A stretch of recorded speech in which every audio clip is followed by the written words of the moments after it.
super stoked you checked back in, fellow bikeaholics. Welcome. I am Ryan Erlacher with lawabidingbiker.com, and of course, your high-tech redneck. Don't forget to check out all the podcast videos, blogs, and vlogs over at lawabidingbiker.com. You can get the podcast on all major platforms: iTunes, Zune, BlackBerry, Stitcher Radio, TuneIn Radio. Of course, we have our own app too. Oh, and don't forget, if you appreciate all the free content, don't forget to go over to lawabidingbiker.com/donate if you want to throw us a bone, help us out so the free content keeps coming your way, the podcasts and videos and everything that. I also have a Patreon page, lawabidingbiker.com/Patreon, if you want to find out how you can help there. We really do appreciate all the support, and we plan on going strong here, and we're going to continue to pump the content out to you guys. All right, bikeaholics, coming at you with another tutorial video. This has been highly requested via voicemail and email feedback. Finally got around to it, guys, and it is all about how to check, inspect, and replace your brake pads on your Harley Davidson motorcycle. Now, in this particular video, we do it on Lurch's 2008 Street Glide, and we do the rear brakes. He didn't need to do the fronts. Now, on his rear, he has a single caliper, so two pads, one on each side of the disc. On his particular bike on the rear. On the front, it has dual front disc brakes, so he has two calipers on the front. Now, by watching this video and learning how to do the rear brakes, once you watch this, you'll have no problem doing the fronts, as there's just two calipers instead of one. But this will give you a good foundation on how to do the brakes, what needs to be done, how to inspect them, and then of course if you need to do your front brakes, you can move right into doing your front brakes. The Harley Davidson rear brake pad kit cost Lurch about $60. So of course for your front brakes, your dual front brakes, if you have that, is probably going to be double that. But again, we're doing the rear, so $60 for the two brake pads and the kit. There's some basically some brake pad paste and things like that in there, but we'll get to that and show you what that's for. I'm here to tell you, you do not need to spend money by taking your motorcycle to the dealer to do your brake pads, to replace them and inspect them. Everything we're going to show you here is done right in a regular garage. You can do it, that's right. You don't need a whole bunch of specialty tools. I'm going to show you the tools that you need at minimum to get this job done. You'll see how easy it is, and you'll save yourself a ton of money over the life of owning your bike by being able to replace the brake pads yourself. So, hope you enjoy the video, and let's get to it, huh?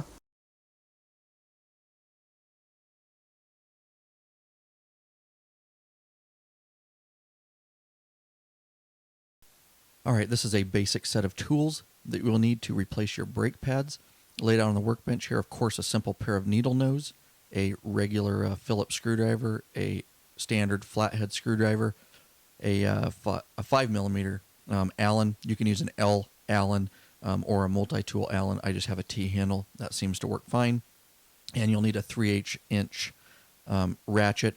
Now, you'll also see right there I have a foot-pounds and an inch-pounds torque wrenches, so that I can torque things to specifications, and I'll talk about that here in a little bit.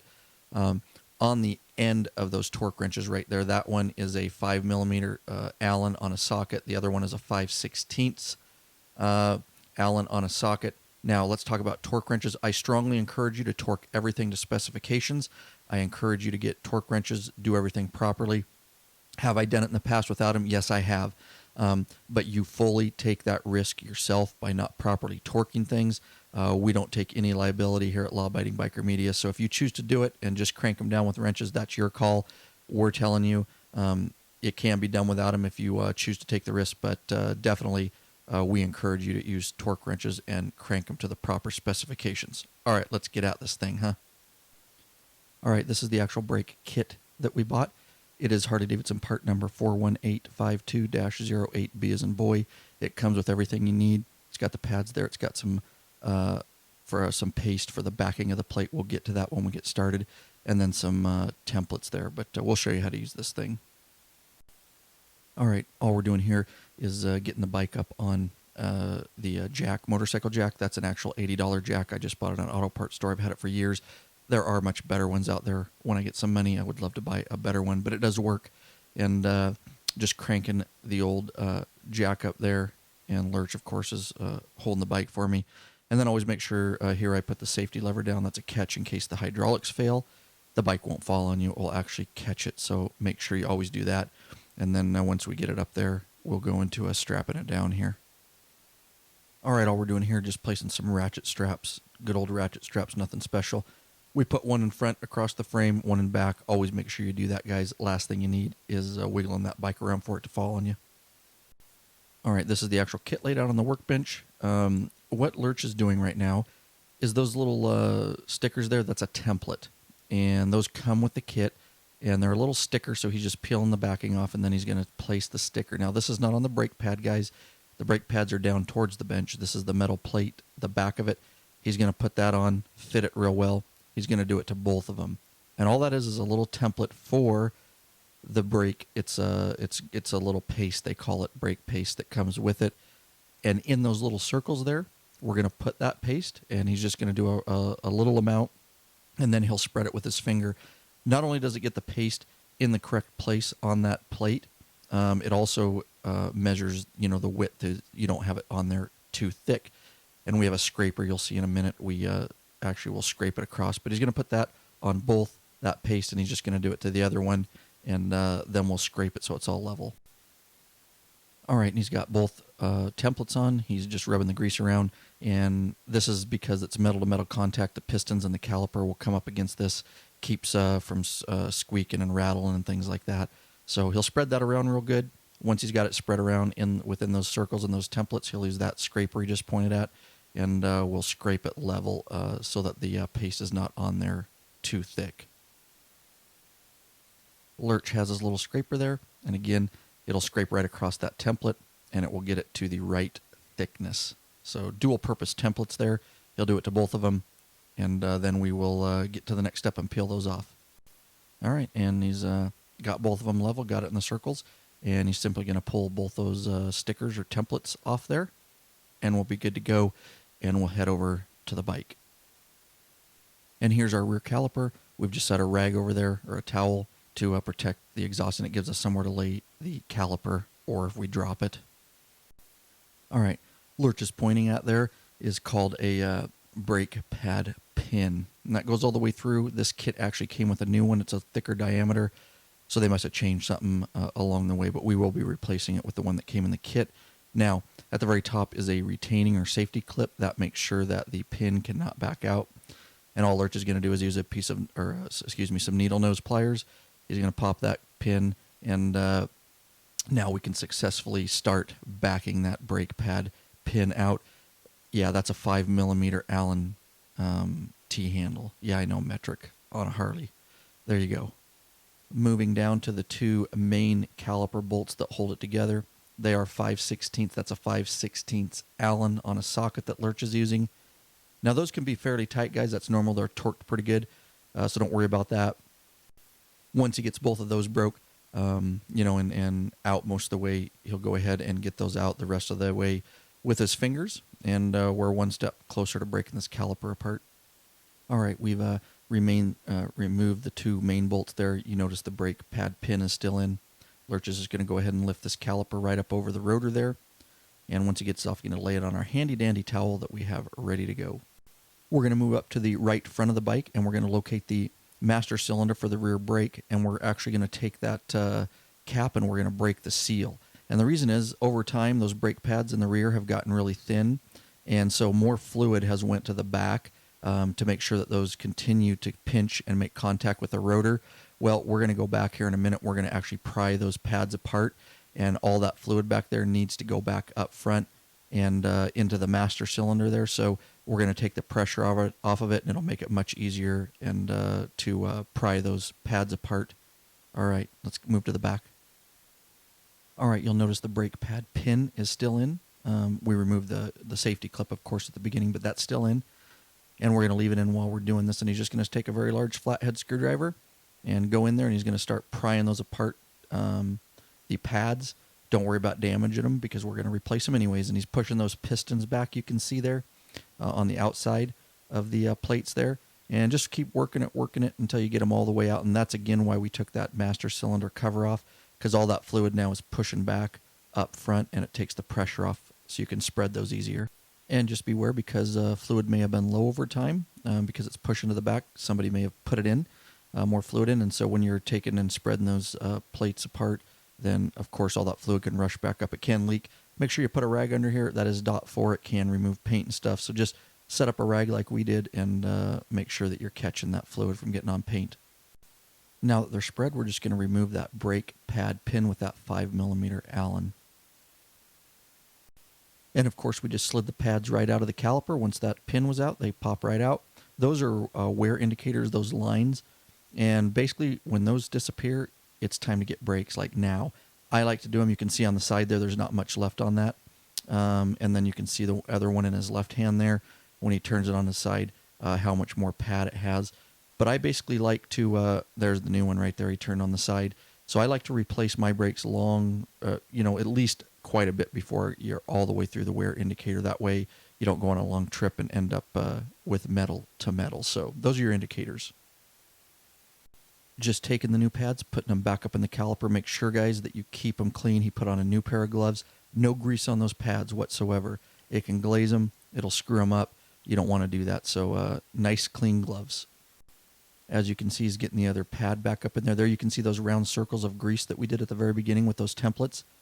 And those rest up against the pistons in there. And, of course, both those had that. So just get them up there. Pretty self-explanatory. They fit right back up in there. And then we're going to get that and put the brake pad pin back in. Top of the caliper there. And those two springs that he's pointing out there are on the top there. And you're going to understand why when he turns this over, he's got to actually push up on those brake pads on the plates there. And that will allow him to line the hole up, and he can drop that brake pad pin back in there. But you'll have to put a little pressure up on those, get everything lined up just right. And now he's going to snug that brake pad pin down with the 5mm Allen. We will do torque specifications in a bit. Next thing you should do is just inspect your rotor. And what we're looking for, this is our first brake job on this particular bike.